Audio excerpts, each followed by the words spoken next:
Hey everyone, Token Dave over here. Dorky token black guy who's just trying to get by. Welcome to another ADD ADHD rant. My segment where I talk about multiple topics stemming from rumors or news that are related to the entertainment industry, and I give my personal opinions about those topics. Wow, it's been like almost half a year since I've done an ADD ADHD rant. So let's see if I remember how to do this and everything.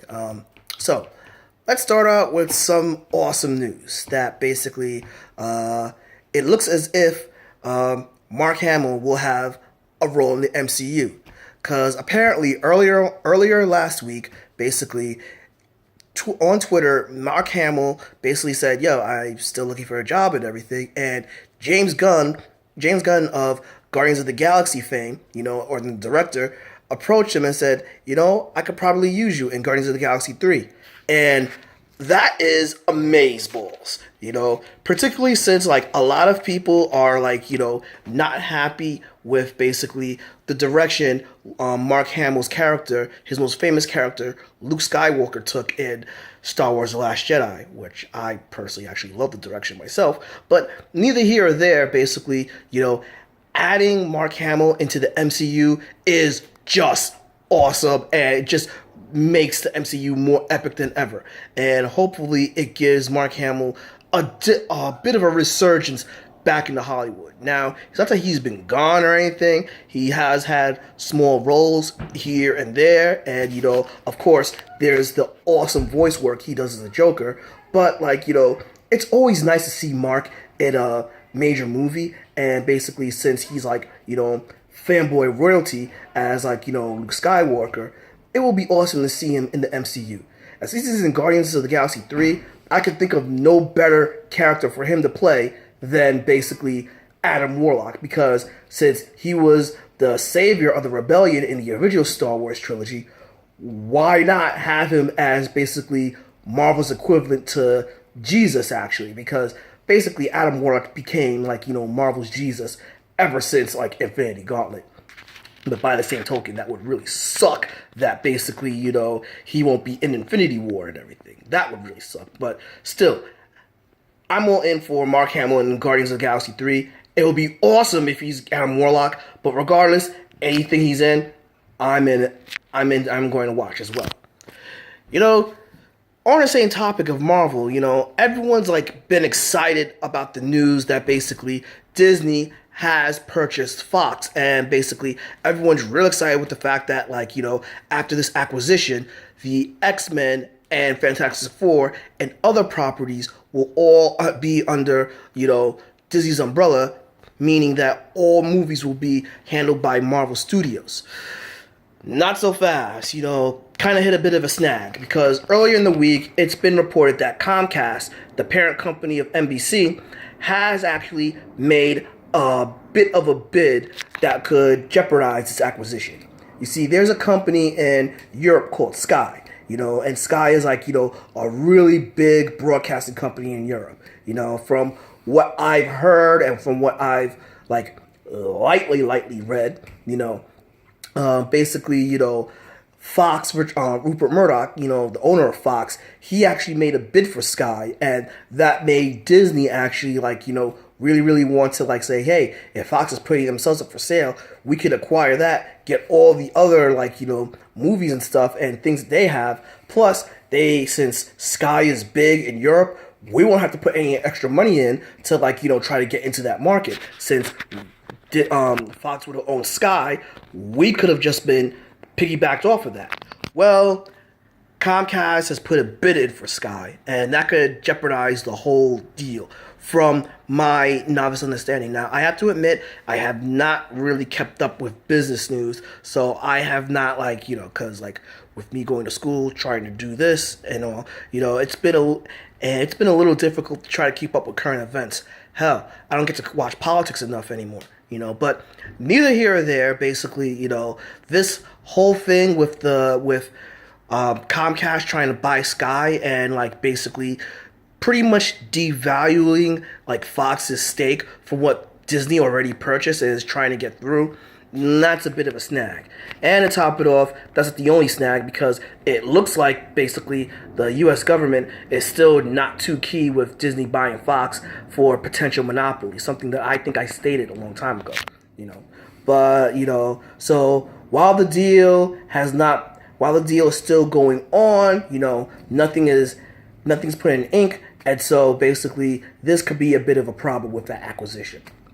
But Marvel is not the only comic book company that's having deals with their parent company, because Time Warner themselves are still trying to basically get acquired by AT&T. Now this has been going on for a couple of years. It's actually been going on for a little over 5 years. And like I said, with basically Disney acquiring Fox, the government stepping in, trying to slow down the AT&T's acquisition of Time Warner, and Time Warner actually owns DC Comics, and they also own HBO and a couple of other things. But from my understanding, from what I've heard from a quick blurb I heard on Bloomberg, right? Yes, I actually watch Bloomberg. I actually do try to watch or listen to business news. I know, I'm boring. Anyway, so from a quick little blurb that I heard, basically, seems like Time Warner, they need that acquisition. They need to be acquired. And if they don't get acquired, what they're going to do is start selling off their assets. And thus, a problem with DC, because DC, in the grand scheme of things with Time Warner, DC's a really small bit, and they could be sold off to somebody else, but then that's just the comic book side. We have the distribution rights for movies, studios, and TV shows. And the whole peril that Marvel is in right now, well, not peril, but the whole issue that Marvel's in right now with the reason why both X-Men and Fantastic Four are not in the MCU is because their distribution rights are owned by Fox, and pretty much by Fox and everything. And why Spider-Man is owned by Sony, and the only reason why we got Spider-Man in the MCU is because of a Sony deal and everything, So, yeah, that's a bit of a problem with DC. So DC might end up going the same route that Marvel was in back in the late 90s and early 2000s. We shall see, But going back to Marvel for a small bit, apparently, Silver and Black, the second Spider-Verse movie that's supposed to be made without Spider-Man is on indefinite hold. Oh yeah, we all knew that everyone knew this was going to happen.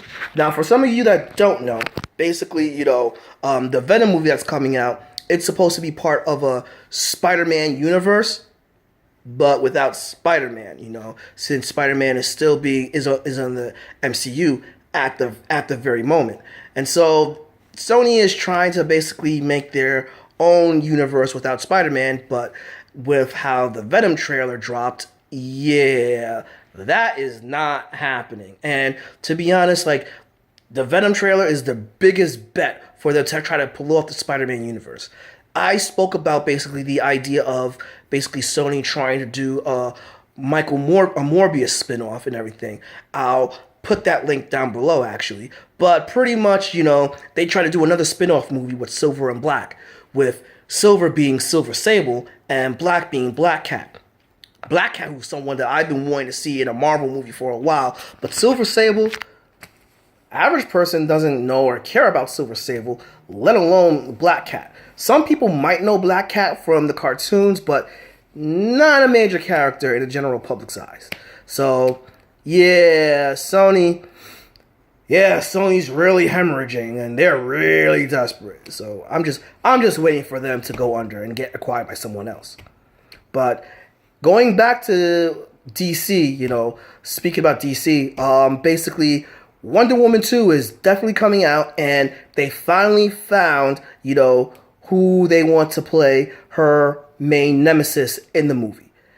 So the main nemesis for Wonder Woman is supposed to be Cheetah, and it looks like they're trying to get Kristen Wiig to play Cheetah. Now, people are really, really lighting their hair on fire because of this, but, because people are saying, man, this is kind of like how, no one could see Kristen Wiig playing a role like this, because it's almost like Heath Ledger and Heath Ledger trying to take over the role of Joker. Jared Leto took over the role of Joker, and basically Margot Robbie as Harley Quinn. Well, not really much Margot Robbie as Harley Quinn, but Ben Affleck as Batman. And to which I say, hold it back. It's not really the same.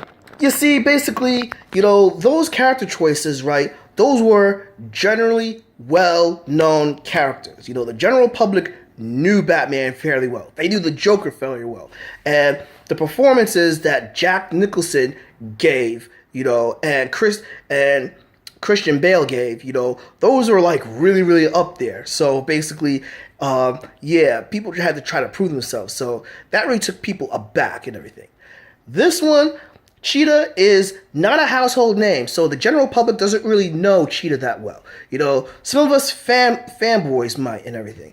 And I'm not the biggest Wonder Woman fan, but like I know Cheetah, I know the basics of Cheetah and everything. And pretty much, this is a good move on Patty Jenkins' part because she got an actress that she could easily mold, and and she knows that Kristen Wiig is trying to prove herself and get better roles in Hollywood because everyone sees her as a hard comedian and everything, but they don't think that she could do drama fairly well, which from my experience, most comedians that are excellent at comedy, they could do drama fairly well, most of them, not all, And so basically, this is great news for Kristen Wiig, great news for Patty Jenkins, and to be honest, I can see Kristen Wiig pulling off Cheetah. Well, predominantly, I see her pulling off the Debbie Cheetah. I forgot how to pronounce her last name, Dormain, but Debbie Dormain, I could see her pulling her off. Whom is actually the second Cheetah because 3 women have been Cheetah. There's the Priscilla Rich, the original Cheetah, and Debbie Dormain, who's actually basically Priscilla Rich's niece. But given the trend of comic book movies, they're probably going to go with the most current version of Cheetah, whom is actually Barbara Minerva and everything. But either way, Kristen Wiig, I think that she could actually nail this, and I know she is hungry, and she will do everything she can to make sure she does an awesome job. But that's pretty much it for my ADD, ADHD rant, guys. Everyone. You got any questions, comments, concerns, or anything? Please drop them in the comment section below. Give me a like. Follow me on Facebook at Token Dave or on Twitter at TokenDave80. Subscribe and ring that bell so you know when a new video loads, and spread this video out. But until then, this has been Token Dave, dorky token black guy who's just trying to get by. I'll catch all of you later.